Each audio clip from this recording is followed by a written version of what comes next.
बिस्मिल्लाहिर्रहमानिर्रहीम। अस्सलाम वालेकुम viewers and welcome to my channel Earth Journey. दोस्तों, पिछले 2 वीडियोस में मैंने आपको द कॉन्जरिंग 1 और द कॉन्जरिंग 2 की रियल लाइफ स्टोरी बताई थी और आज मैं आपको द कॉन्जरिंग 3 की रियल लाइफ स्टोरी बताऊंगी। पर वीडियो स्टार्ट करने से पहले अगर आपने हमारा चैनल सब्सक्राइब नहीं किया तो जल्दी से कर लें। ये स्टोरी एड और लॉरेन वॉरेन की 1980 के केस की है, जब एक शख्स अपने ही लैंडलॉर्ड का खून कर देता है और जब कोर्ट उससे एक्सप्लेनेशन मांगता है तो वो कहता है devil made me do it, यानी कि ये सब कुछ उससे शैतान ने करवाया है। उस शख्स का नाम एनी जॉनसन था। ये कहानी 1980 में स्टार्ट हुई थी जब गर्जल फैमिली कनेक्टिकट नाम के एक शहर में शिफ्ट हुए। इस फैमिली में सिर्फ 4 लोग थे, गर्जल, उनकी बीवी, उनका बेटा और एक बेटी। इस घर में शिफ्ट होने के साथ ही गर्जल के छोटे बेटे डेविड को हर रात को अपने कमरे में किसी की मौजूदगी का एहसास होता था।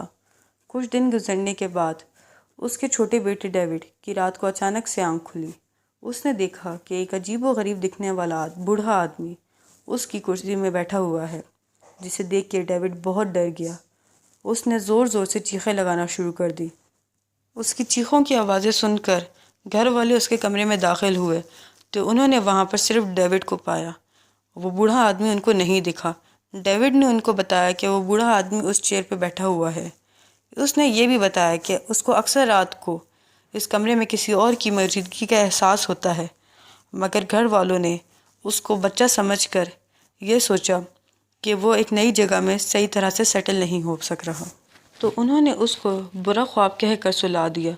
मगर अब डेविड को ये बूढ़ा आदमी रात के अलावा दिन में भी नज़र आने लगा था, जिसकी वजह से डेविड हर वक्त डरा डरा रहता।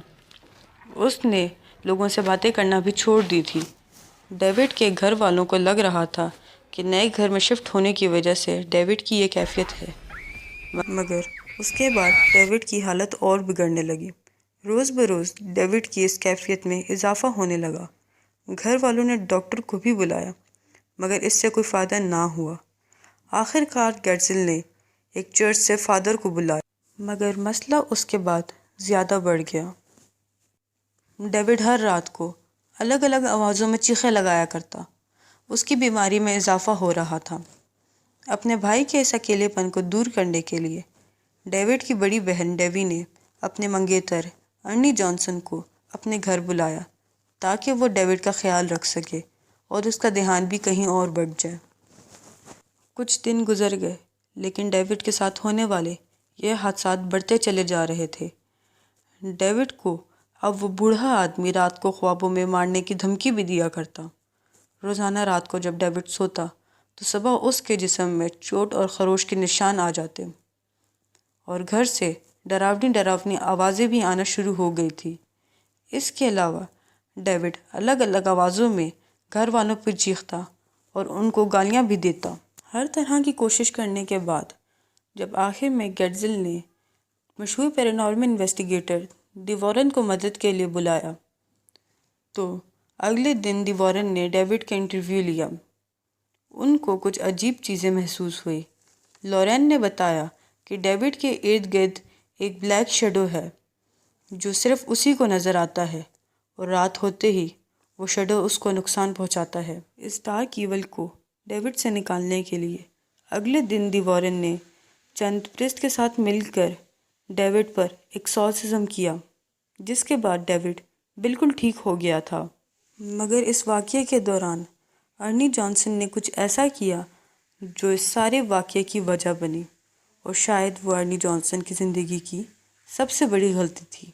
एक्सॉर्सिज्म के दरमियान अर्नी ने उस शैतान को धमकी दी कि वो उसका कुछ नहीं बिगाड़ सकता और वो उसके जिस्म पे कब्ज़ा करने से डरता है। ये वाक़या जुलाई के स्टार्ट का था। तकरीबन 5 महीनों बाद नवंबर के एंड तक डेविड बिल्कुल ठीक हो चुका था। उसको अब वो शैतान नहीं नज़र आता था, ना वो उसको तंग करता था। अब डेविड ने अजीब अजीब आवाज़ें निकालना भी बंद कर दी थी। डेनी अपने मंगेतर के साथ दूसरे घर में शिफ्ट हो चुकी थी और यहाँ दूसरी तरफ डेविड बिल्कुल ठीक हो चुका था, मगर दूसरी तरफ अर्नी जॉनसन के बिहेवियर दिन ब दिन ख़राब होता जा रहा था। वो बहुत चिड़चिड़ा होना शुरू हो गया था। वो हर छोटी बात पे गुस्सा करता था। डैनी ने अर्नी जॉनसन के बारे में बताया कि वो एक्सॉर्सिज्म वाली रात से ही बहुत अजीब बिहेव कर रहा है। वो एकदम बेहोशी की हालत में चला जाता है या फिर किसी खाली जगह में जाकर वहाँ पर अजीब अजीब सी आवाज़ें निकालता है और ये दावा करता है कि उसे वहाँ पर वो बूढ़ा आदमी नज़र आ रहा है। अर्नी जॉनसन होश में आता है तो उसे कुछ याद नहीं होता। ये सिलसिला कुछ अरसे तक चलता रहा। अब वो दिन आ गया था कि अर्ली जॉनसन ने अपने ही मालिक मकान को मार दिया। डैनी ने अर्ली जॉनसन का मूड सही करने के लिए अपने कुछ फैमिली फ्रेंड्स के साथ बाहर डिनर प्लान किया। वो लोग एक बार में खाना खाने गए जहां अर्ली जॉनसन, डैनी, उनके कुछ दोस्त और साथ ही उनका मालिक मकान था। अर्ली जॉनसन और उनका मालिक मकान एक जगह बैठ के ड्रिंक कर रहे थे। उनके बीच में कुछ बातें चल रही थी कि अचानक से अर्ली जॉनसन और उनके मालिक मकान के दरमियान में कुछ छोटी सी लड़ाई हो गई, जिस पे अर्ली जॉनसन को इतना गुस्सा आया कि उन्होंने चाकू उठाया और अपने मालिक मकान पे हमला कर दिया और उसी वक्त उनके मालिक मकान की डेथ हो गई। मौका वारदात पर ही पुलिस अर्ली जॉनसन को अपने साथ ले गई। उन्होंने उसको कोर्ट में पेश किया।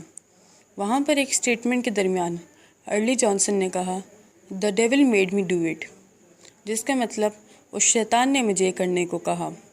अर्ली जॉनसन को 20 साल की सज़ा हो गई, मगर अपने अच्छे बर्ताव की वजह से वो 5 साल में ही रिहा हो गए। दोस्तों, The Conjuring 3 James Wan produce कर रहे हैं और वो जल्द ही रिलीज़ हो जाएगी। मैंने पिछली वीडियोस में द वॉरेन की रियल लाइफ स्टोरी, कॉन्जरिंग 1 की रियल लाइफ स्टोरी और कॉन्जरिंग 2 की रियल लाइफ स्टोरी भी बताई है। अगर आप वो देखना चाहते हैं तो उसकी लिंक डिस्क्रिप्शन बॉक्स में मौजूद है। अगर आपको ये वीडियो पसंद आई है तो आप इसको लाइक करें, शेयर करें, सब्सक्राइब करें और बेल आइकन को प्रेस करना ना भूलिएगा। Thanks for watching. अल्लाह हाफिज़।